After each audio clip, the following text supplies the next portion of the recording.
Nakumpirma po sa pag-aaral ng mga eksperto ng University of Santo Tomas o UST na nakapagpapataas nga ng good cholesterol ang pag-inom ng virgin coconut oil. Kaya naman nais na ipatanggal ng Philippine Coconut Authority ang no-approved therapeutic claims sa etiketa ng mga virgin coconut oil product.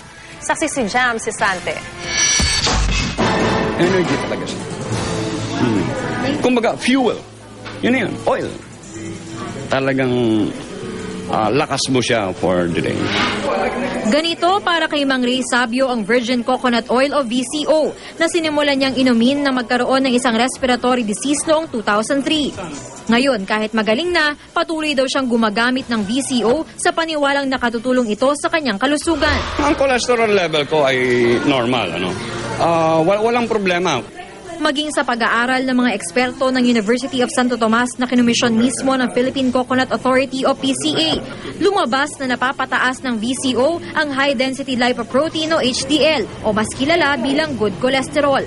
Naobserbahan daw yan sa karamihan sa 110 taong lumahok sa pag-aaral matapos silang painumin ng isang kutsara ng VCO 3 beses kada araw sa loob ng 4 na buwan. Increasing HDL will decrease the risk for coronary event or even cerebrovascular event, which is stroke or heart attack.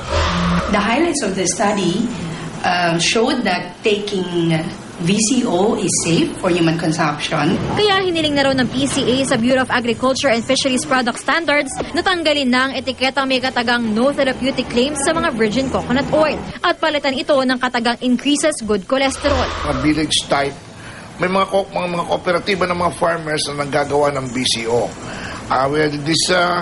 This move will perhaps increase their sale because their scientific finding some sort of value adding.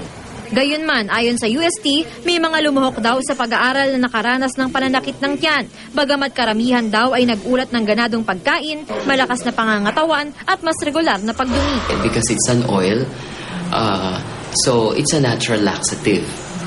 Kaya yun ang pwedeng explanation kung bakit there is less difficulty in bowel movement. Sa kabila ng lumabas sa pag-aaral na magandang epekto ng virgin coconut oil sa katawan, hindi raw ito nangangahulugang pwede na itong gawing gamot.